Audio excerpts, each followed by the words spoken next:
The evening. Can we please give a massive cheer and a clap for Kelle Kingsley?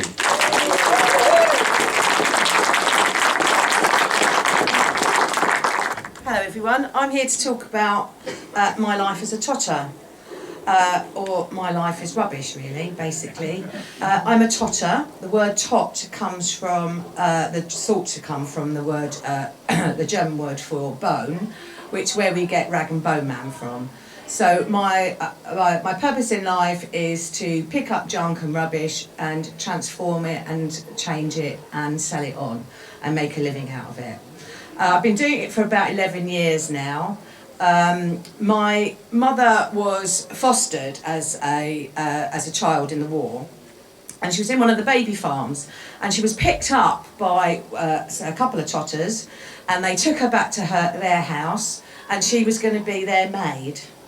So she lived with these Totters, and they had two massive Georgian houses in Brighton on the level, and they were full, floor to ceiling with junk. So you'd open doors and floor to ceiling it'd be full of prams. The next one would be full of bikes, or it'd be full of safes or whatever.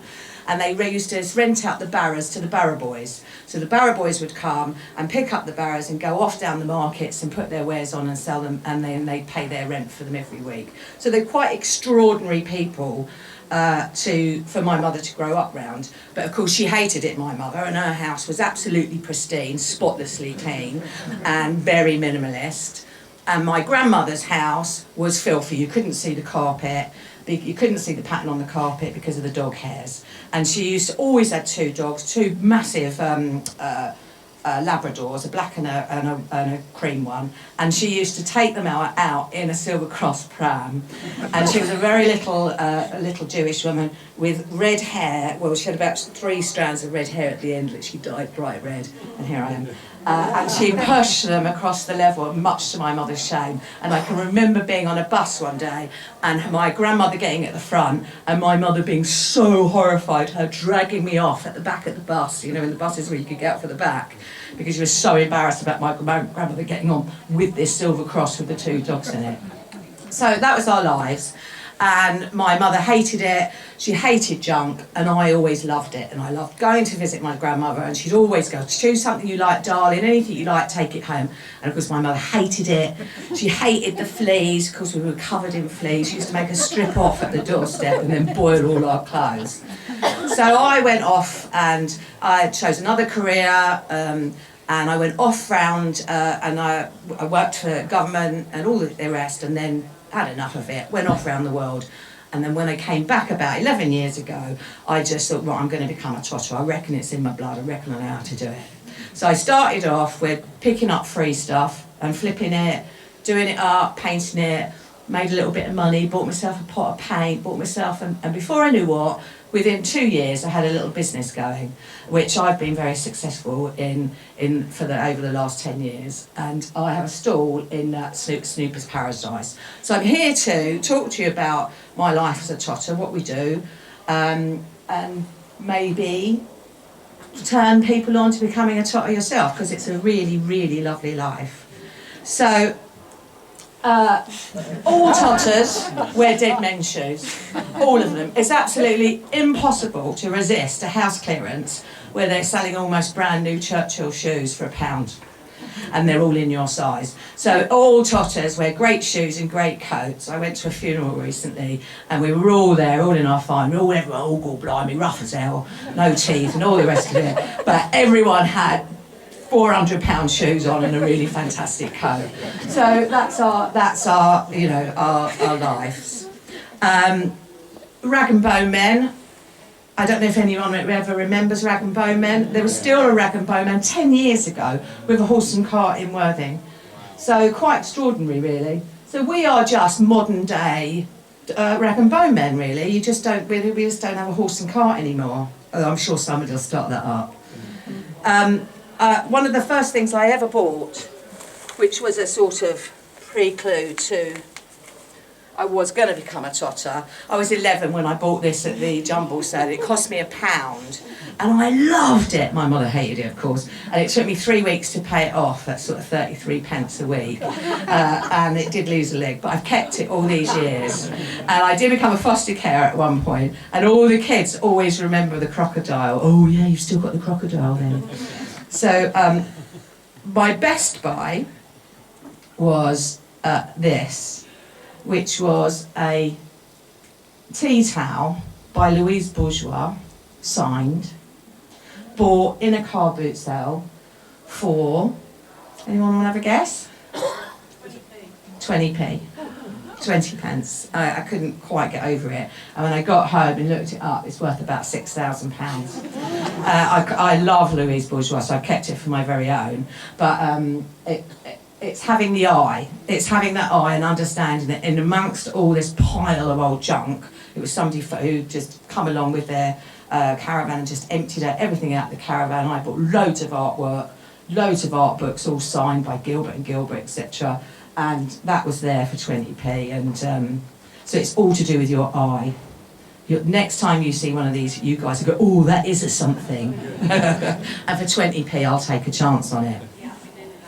So I bought a few bits in to show and tell that I thought you might like to have a look, and I'll go through them with you.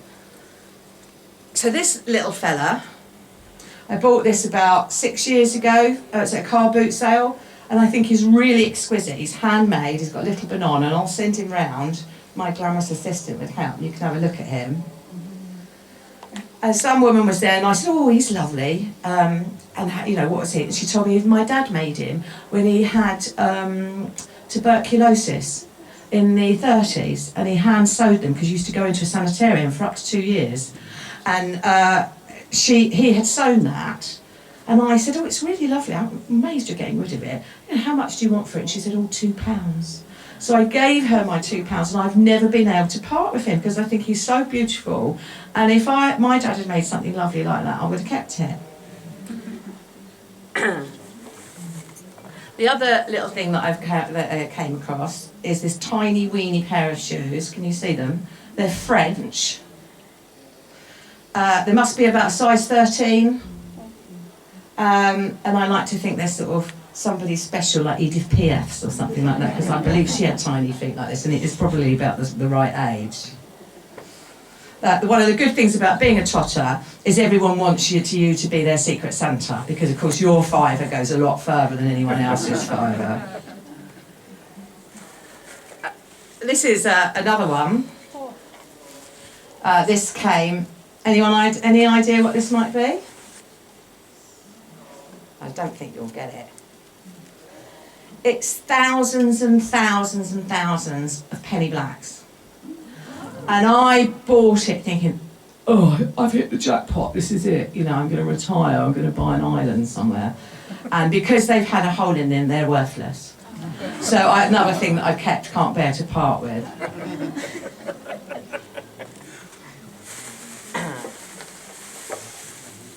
Anyone got any idea what these are? You might have seen the girl ones, they're little, and they're called Frozen Charlottes. And it's part of a Victorian song, I think it's Canadian folk song, where Charlotte was off to the ball with her fiancé in the snow, and she refused to put her cape round her because she wanted to show off her dress. And by the time she got to the ball, she'd frozen to death. So the Victorians thought, right, let's make a doll that's about this size and give it to children as a warning to do what your parents tell you to do. And every year dozens of children used to choke to death on them because they used to put them into pies and little cakes and things like that. So there you go. And this is a boy one, so he's very rare. And this is for he'd be for the bath or for taken to the seaside, to play in the seaside. Quite incredible, isn't it? So that's why there's not very many of them left, because they smash.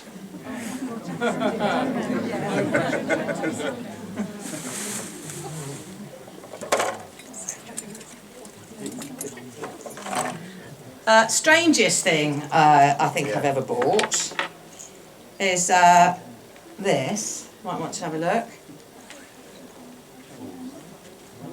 You can very welcome to have a pass around and have a look. Bought at auction about 3 years ago, paid £15 for them. And it's a light bowl full of human teeth.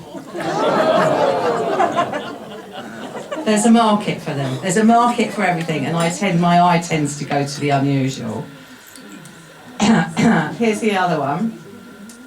Any idea what this is?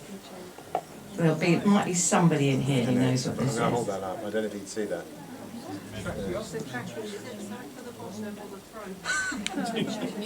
Is it hollow? Yes. Yes, it's a sterling silver, surgical silver tracheostomy. They don't do them like that anymore, apparently. They're softer. They're much softer. We had a nurse, didn't we, last time we were here, and she was. Here's another little thing. Can anyone see that? Again, you can pass that back and have a look.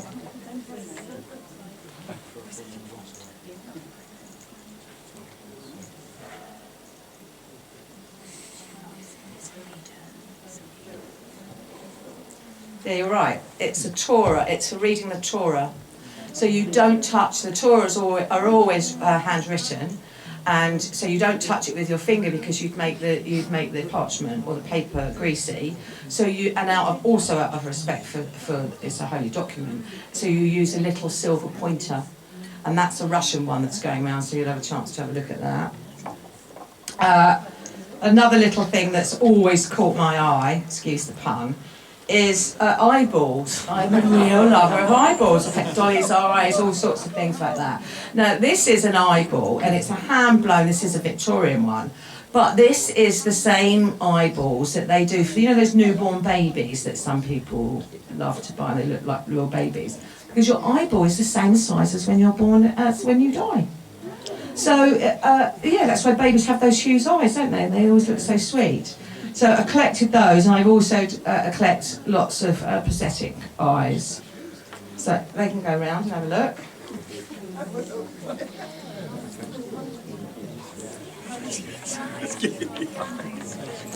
And my last bit is, any idea what these are?